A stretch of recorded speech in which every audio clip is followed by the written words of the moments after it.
I'm your guide and host, Gracie Kunadu. On this episode, we're going to focus on listening to silence. Yes, listening to silence, and I'm going to share with you what that can do for you in a number of important ways. All right? First, with a story. When I was around 18, maybe 19 years old, I used to go to sleep first to a radio station in New York City called WBLS. There used to be a DJ named Von Harper, and he had a show called The Quiet Storm. The Quiet Storm ran from about 10 p.m. to about 1 or 2 in the morning.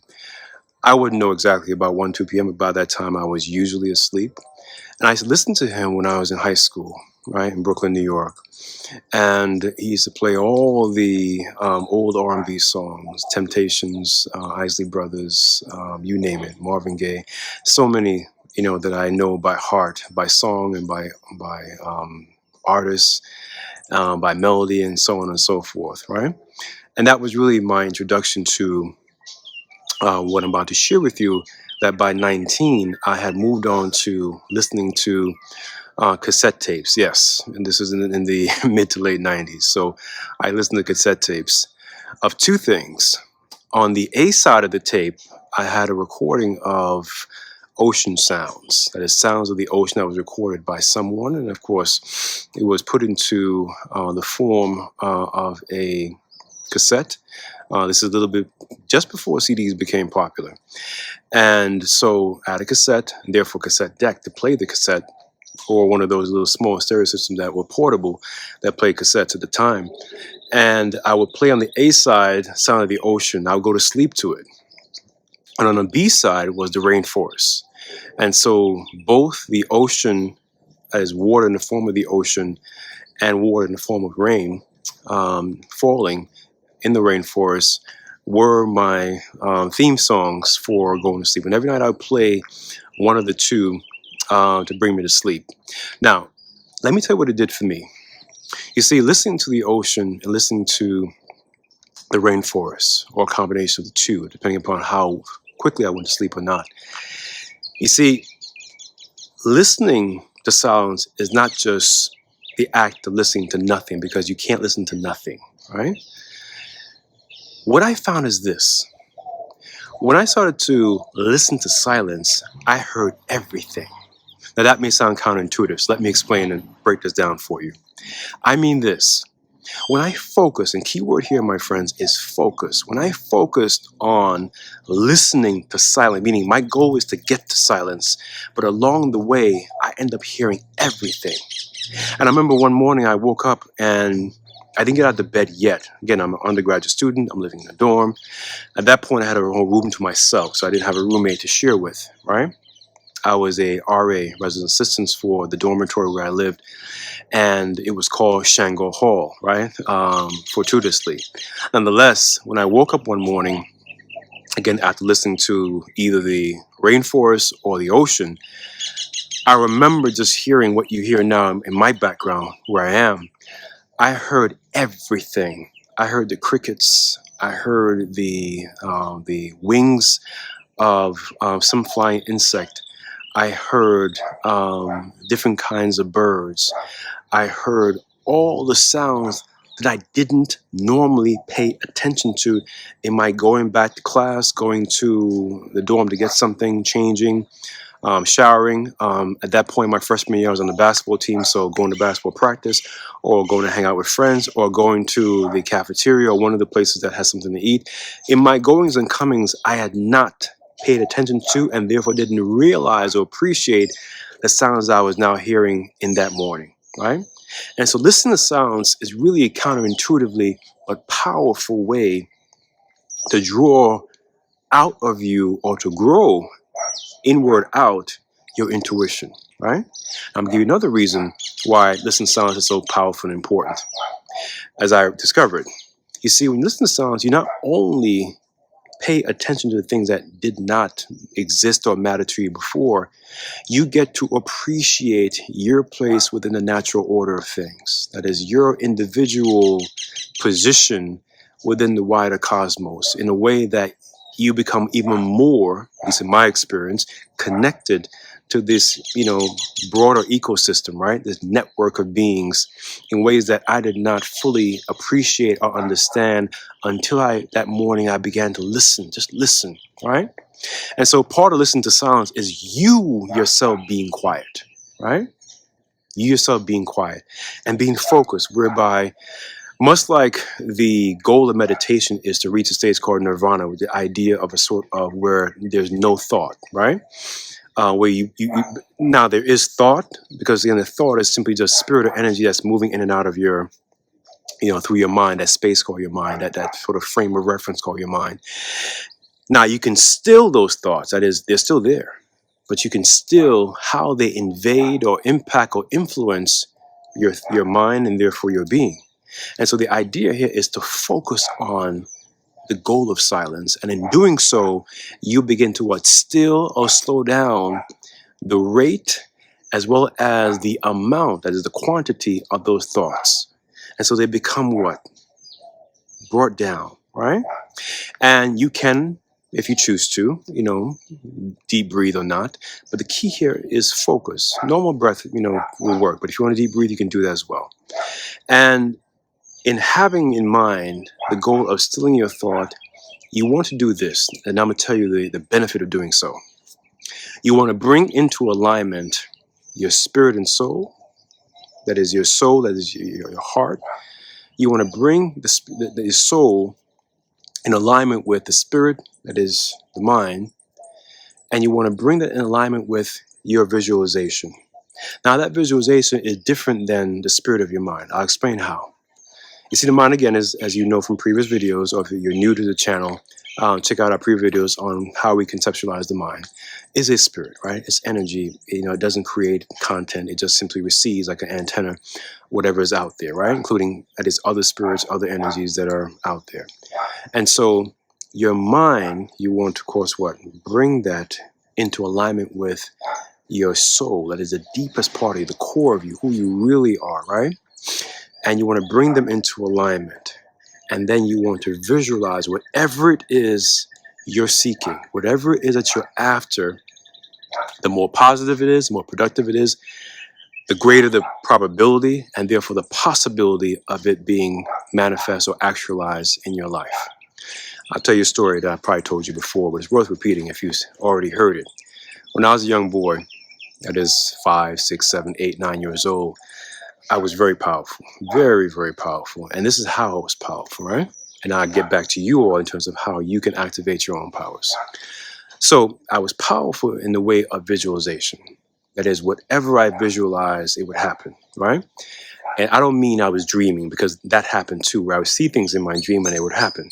But I meant, as I am talking to you now outdoors, I would focus, keyword, focus on something.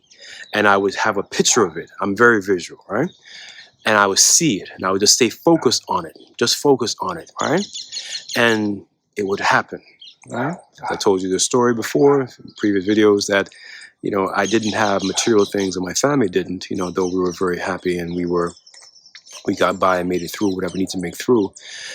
In fact, I didn't realize I was poor until I, moved to the United States, that is New York City, when I was younger. That's how much I didn't realize that the things didn't matter to me that way. And so there are times when I was broke, plain and simple. And I would just visualize, and I would see the money, I would see the amount, and I would look down and I would actually just see money there, right? Or recently, I'm counting off some $50, and then, I'm short, I think $100. And so I recount the 50 and boom, there's 100. That wasn't there before. And I had people around me that were witnesses, right? That saw it. And I looked at them and I said, hey, remember, it wasn't there before. And so how do you activate your power? I'm showing you how, right? Is you have to bring your soul, that is the deepest part of your core of you, right? That's physically represented by your heart, but your soul, in alignment with your mind, that has to be still. You have to discipline it, right? You have to bring it into submission, whereby it is under, in terms of the pace and the volume that it usually comes in and out of your head, right? All those thoughts. Bring this to submission. And once those two are in alignment, in agreement, right? you then visualize the very things, the very um, possibilities that you have in store for you, right? So this could be wellness, this could be healing, this could be health, this could be, monetary resources, right? This could be other kinds of, this could be desire for opportunities to open up, desire for a particular, work or job, whatever it may be. And again, the key here, the more positive and productive it is, the greater the chances of it being granted. And this is a way in which you can activate your own powers. So I want you to try it out, right? And see how it works for you. Now, of course, experiences will differ. So I won't, give you any false hope or promises, but I will tell you that having done so and having, of course, shared this with, a few other people, and in their and our collective experience, it is shown to bear fruit, right? It's a powerful way, right? In fact, I've shared with you in previous videos that one of the ways in which you should have a prayer book to write it out, because writing is a way of what? It's basically you're communicating to the universe. Another way is this visualization, which is even more powerful, because if you can see it, then you can live it, you can be it. And so this kind of visualization, of course, has the important, prerequisites. Again, the soul and spirit have to be one, right? You got to bring them, and of course, those two have to be what? Alignment with the vision that you have. And so once you have that image, that visualization, right, with the spirit and the soul, being in an agreement, it's in that moment you stay focused on it as long as you can. And the more energy that you're impregnating or giving that visualization, you will see the benefit of that. Now, here's the key. You have to remain in silence, right? Which means if you see a thought or feel a thought coming, you want to what? Quiet it, right? Quiet it without talking, right? Quiet it. That is, discipline the mind. Quiet it. You have to be in quiet. And so a good time to do this is maybe 5 o'clock in the morning, right? Before others wake up in your home. Or very late at night if you are a person who is not an early riser. Let's say 12, 1 o'clock, at night, when those around you are usually asleep, and wherever you live tends to be more quieter, right? And again, the key is that you have to be quiet with the goal of what? Remaining in silence, right? Being in silence. You have to have the goal. This is very important, crucial even. You have to have the goal that silences it.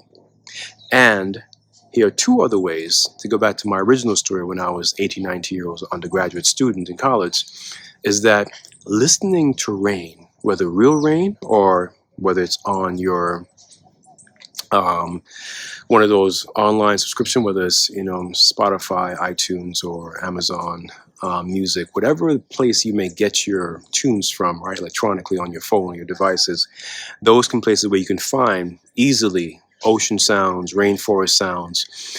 Also play them, right? That will put you into the resting state and ultimately into the deep REM state of sleep. And in doing so, you will see the quality of your dreams. That is, I want you to play either the rainforest or the ocean, either one. You decide which one works better for you, or both. And then, again, visualize as you lay down and preparing your body and your being to go to rest, going to sleep, right? Because when your spirit travels as you sleep, then you will be able to what? Essentially sort of rehearse, right? Act out the very thing you desire. And then when your spirit comes back, it's already been through that day, that moment that you visualized. And so the rest is just acting it out. And so that's another powerful way of, again, using the idea of listening to silence, right? Where, again, the key is not for everything to be silent around you. There's no absolute silence, but for you, again, to be quiet for as much as possible, and for you to still your thoughts and keep them under submission as much as possible, and to bring, again, your soul, the very core of you, right? That's located physically represented by that heart, into agreement, into alignment. And of course, the world, or whatever worldview you have, becomes yours, right? And in doing so, you will see how the quality of your life begins to improve. I mean, you do this for, let's say, a week straight, or more, much like fasting, right? Whereas fasting is about detoxing, therefore recalibrating the body, so it can regenerate, healthy skin cells or other kinds of cells, for the organs and other parts of your body. Likewise, these techniques that I'm sharing with you is to regenerate the spirit, is to strengthen it, and it's to give you the capacity to be able to actualize some of the things that you have, for you in your life. And this is very important because sometimes we need to take a break from ourselves. And by that, I mean this. I mean, take a break from the self that goes to work or goes to school or goes to whatever you do, to get back to, the real you. I recently heard from an interview, one of my favorite, music artists, and he was talking about, having spent a decade or more, in the music business, and that, he and his partner, in that business, had sort of a an impasse, and it sort of went their own separate ways for different reasons. And over that time, he began to focus on him. These are his words, but I think it's very important for all of us checking out this video.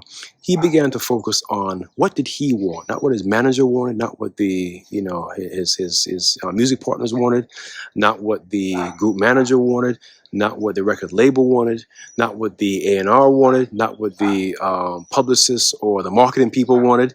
Not even what his wife and children wanted, but what did he want, right, out of life, right? What did he want? And in doing so, he began to reconcile that, hey, he had some childhood traumas that he had to wrestle with and get over. And by get over, I mean to avoid or to forget, but to deal with, to confront. Because he now had sons. And he said something that was very important. He said that, the issues that you go through in terms of childhood traumas, the age when it happens, when you have a child or children, it's usually when they reach the age where you experience a trauma that you have these flashbacks, you have these moments where you have to do something about it. And so, he began to wrestle with these things, right, through therapy and other kinds of means. And so sometimes we have to take a break from ourselves. And one of the breaks you can take at any point, at any time, and it won't cost you anything, right? It won't cost you a therapist fee or any medications or drugs, is listening to silence, right? This will become your therapist, right? So any moment you feel, that kinds of triggers that are going on, that kind of stresses, or even just, the weight of the world, on you, in you, all around you, is to listen to silence, to step away from yourself. That is the normative self that goes to do all the human things you do on a daily basis. Step away from that self. And the way you do that, listen to silence, right? So, for Powered by Nyame, I've been your guide and host. Please drop your questions, comments, and experiences in the section below. Until next time, stay well.